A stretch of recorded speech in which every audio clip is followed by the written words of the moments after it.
किसी ने बड़े कमाल की बात कही है कि जिंदगी में पीछे देखो और अब तक के लिए प्रभु का धन्यवाद करो, और जीवन में आगे देखो और प्रभु पर विश्वास रखो, क्योंकि इस क्षण आप ठीक वहीं हैं जहां प्रभु आपको रखना चाहते हैं।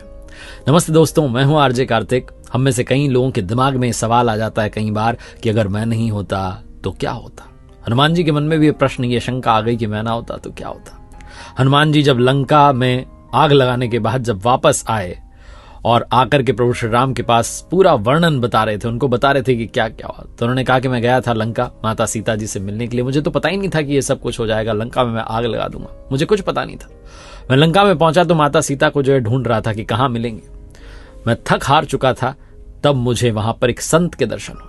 अब तक तो मैं सोचता था कि भारत में ही जो है संत मिलते हैं, मुझे लंका में संत के दर्शन हुए। और मैं तो सोचता था लंका निशिचर निकर निवासा, यहाँ कहाँ सज्जन कर वासा। लेकिन वहां संत विभीषण ने दर्शन दिए और मुझे उपाय बताया कि अशोक वाटिका में आपको जाना है, कैसे पहुंचना है वो सब बता दिया। तब प्रभु मुझे भरोसा हुआ कि आपकी प्रशंसा करने वाले, भक्ति करने वाले विश्व भर में और संत जन विश्व भर में मिल जाएंगे। प्रभु जब मैं अशोक वाटिका में पहुंचा और वृक्ष पर बैठ करके प्रतीक्षा कर रहा था कि किस तरीके से संवाद करूंगा, क्या बताऊंगा माता सीता को, कैसे भेंट होगी, कैसे आपका संदेश पहुंचाऊंगा, तभी वहां पर रावण ने प्रवेश किया। रावण अपनी तलवार लेकर के आया और बड़ा क्रोध में था। रावण वो तलवार जो था वो लेकर के माता सीता की तरफ दौड़ा। मन में ऐसा जोश आया कि अभी जाकर के इसका जो है वध कर देता हूं, इसी तलवार से इसकी गर्दन काट देता हूं। लेकिन तब मैं क्या देखता हूं कि भगवान रावण की पत्नी रानी मंदोदरी ने आकर के रावण का हाथ थाम लिया, उसे रोक दिया और कहा, नहीं, ये गलती आप नहीं करेंगे। जबकि मैं तो सोच रहा था कि मंदोदरी तो प्रसन्न होती कि बीच का जो रास्ता था साफ हो गया, मैं ही रानी रहूंगी, उसका तो भय मिट जाता। लेकिन मंदोदरी ने रावण का हाथ थाम लिया, कहा, नहीं, आप ऐसा नहीं कर सकते। मैं तब सोच रहा था कि मैं नहीं होता तो क्या होता, लेकिन मंदोदरी ने आकर के एक सबसे बड़ा संदेश दिया कि तुम नहीं होते तब भी यहां माता सीता की रक्षा हो जाती। प्रभु जब रावण के सैनिक मुझे लेकर के जा रहे थे, तब भी मेरे मन में बहुत कुछ प्रश्न उठ रहे थे। तभी मैंने सुना कि त्रिजटा नाम की एक और संत थी वहां, जो कह रही थी कि एक बंदर आया है और लंका में आग लगाएगा। मुझे समझ में नहीं आ रहा था कि ये संत वाणी कहां से आ रही है और ये कैसे जानती हैं कि मैं यहां पर आग लगाने आया हूं, ऐसा तो कुछ होगा ही नहीं। लेकिन जब रावण के सैनिक मुझे लेकर के गए रावण की सभा में और वहां पर मुझे बांधा जाने लगा, तो मैंने खुद को छोड़ दिया। मैंने कहा, नहीं, अब कुछ नहीं करना, मैंने करके सब देख लिया, अब जो है बंद करके देख लेता हूं। मुझे बांध दिया गया।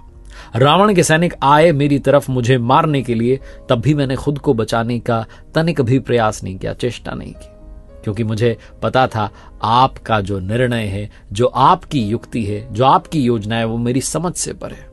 तभी मैं क्या देखता हूं कि विभीषण जो है वो अपने सिंहासन से उठते हैं और कहते हैं कि दूत को मारना अनीति होती है। तो अपने आसन से उठ करके जो है सबको चौंका देते हैं, समझा देते हैं, मुझे मारा नहीं जाता, मेरी रक्षा हो जाती है। कौन रक्षा करता है? रावण का भाई। रावण की पत्नी माता सीता की रक्षा करती है, रावण का भाई मेरी रक्षा करता है। और मुझे समझ में आता है कि मैं नहीं होता तो क्या होता, तब भी सब कुछ ठीक होता।